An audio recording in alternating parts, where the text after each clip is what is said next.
El sótano del saber.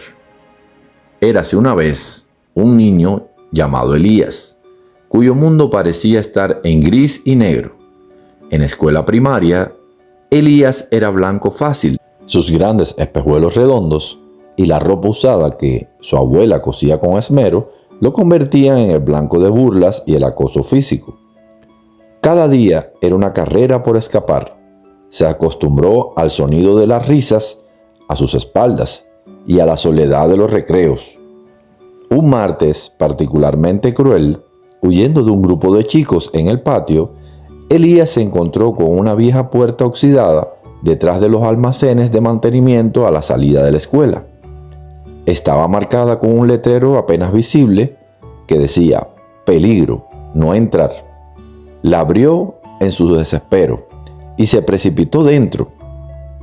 El aire en el sótano era frío y olía a humedad y a libros viejos.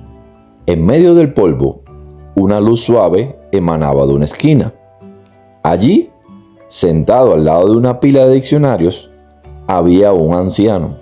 Era alto para ser un anciano, casi del alto del padre de Elías.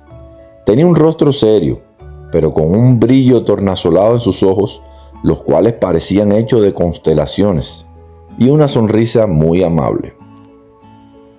«Hola, Elías», dijo el anciano, con una voz que sonaba a papel al pasar. «Yo soy Helio, y este es el lugar de donde escapa el conocimiento». Elías, por primera vez en mucho tiempo, no sintió miedo.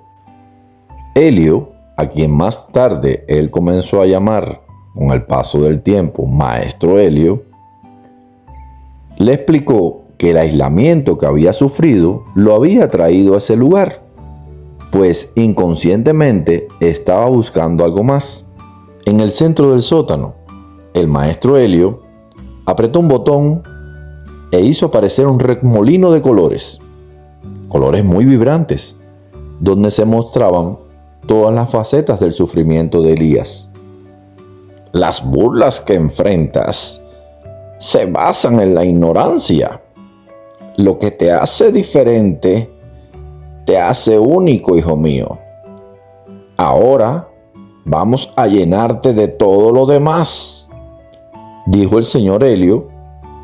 ¿Por qué no has hablado de lo que te pasa con tu padre? Pude ver en las imágenes que tu padre siempre ha estado pendiente de ti y de tus cosas, pero tú no le has querido contar. Es que nunca quise avergonzarlo y que creyera que soy un cobarde. Mi padre es un hombre muy bueno, pero es muy valiente, no le teme a nada. No sé si aceptaría a un hijo cobarde. Cada tarde, Elías regresaba al sótano. Las clases que recibía del maestro Helio se asemejaban a la apertura a un portal interdimensional. Se abría a mundos imaginarios donde las leyes de la física se explicaban con canciones. La historia era una obra de teatro y las constelaciones se dibujaban con ecuaciones. El maestro Helio enseñó sobre el arte, la belleza que distorsiona la realidad. Le enseñó deportes, la ciencia del movimiento y la disciplina. Le enseñó historia, los errores que nunca se deben repetir, y la ciencia, la curiosidad infinita. Elías se convirtió en un fanático del conocimiento. Sus notas subieron, y aunque no dejó de usar sus lentes ni la ropa de su abuela, la luz en sus ojos era diferente. El conocimiento se convirtió en su armadura, y la necesidad de aislarse se disipó, reemplazada por la sed de aprender más y más y más. Pasaron los años. Elías se graduó con honores, se convirtió en un ingeniero brillante y en un empresario exitoso.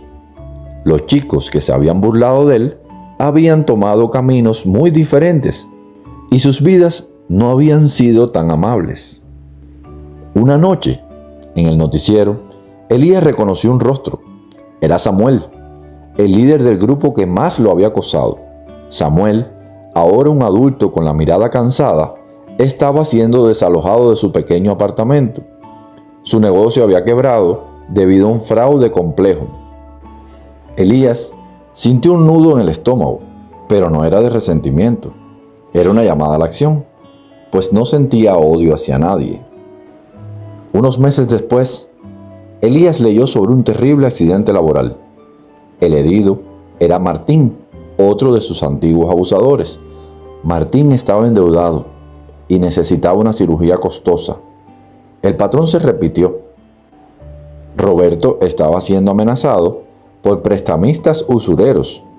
Javier había perdido su empleo por no saber actualizarse tecnológicamente.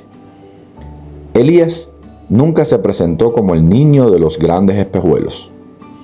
Utilizando sus contactos, su ingenio y sobre todo su vasto conocimiento adquirido en el sótano, orquestó una serie de rescates silenciosos.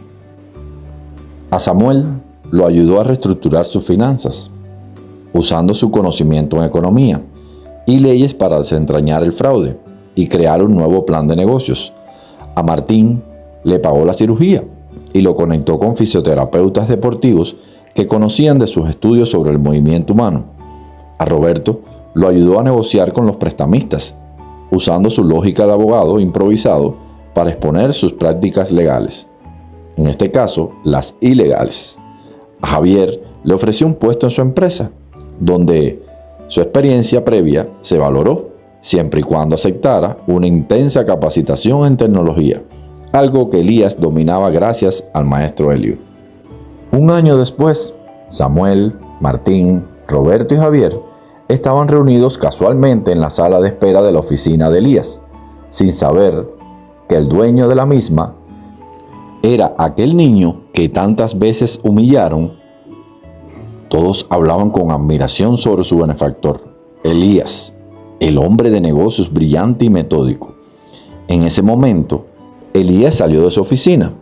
Llevaba el mismo tipo de espejuelos redondos, aunque ahora eran elegantes y de una gran marca. Saludó con una sonrisa tranquila. «Señores», dijo, «veo que todos están aquí». Samuel al verlo, palideció. «Elías, ¿el Elías de la primaria?». Elías asintió. «Sí, soy yo, el niño de los lentes y la ropa cosida». Hubo un silencio profundo cargado de vergüenza y arrepentimiento. «Elías, lo siento», susurró Samuel. Fuimos horribles». «No tienen que disculparse», respondió Elías, poniendo una mano en el hombro de Samuel. «Si no me hubieran acorralado en ese sótano, jamás habría conocido al maestro Helio. Si no me hubiera hecho sentir diferente, no habría buscado refugio en algo que me hizo imparable: el conocimiento». Elías se retiró, dejando a los hombres en su asombro. Había utilizado todo lo aprendido en aquel sótano, no para vengarse, sino para construir un puente hacia el futuro de aquellos que una vez lo habían derribado. Tiempo después, Elías volvió al sótano.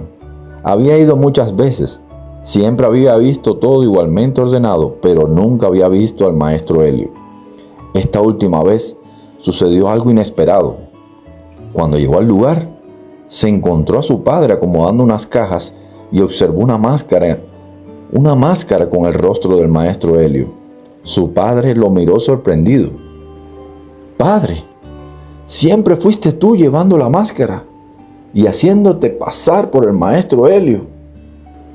«Bueno, hijo, no siempre fui yo. Al principio, las 2 primeras veces que viniste, sí era el maestro Helio. Pero luego él me contó lo que pasaba. Yo compré el lugar y me preparaba siempre para coincidir contigo, porque ya teníamos un horario. Le pagué al maestro por el lugar y puse en función de su conocimiento y del mío para que tú pudieras aprender, hijo. Recuerda, un buen padre nunca abandona a su hijo. Era mi deber. Nunca te podría abandonar y dejarte solo». Ambos se abrazaron y Elías no paraba de agradecer a su padre. pues se puso a pensar en todo el esfuerzo que tuvo que hacer el padre para darle aquel espacio y toda su sabiduría sin que su hijo lo reconociera. La historia de Elías nos deja una gran lección. Nunca se sabe de dónde vendrá la ayuda, ni quién se convertirá en la luz que rescate a otros de la oscuridad. La persona que hoy menosprecias por su apariencia o su silencio puede ser la única que mañana tenga el conocimiento, la habilidad o la bondad para salvarte.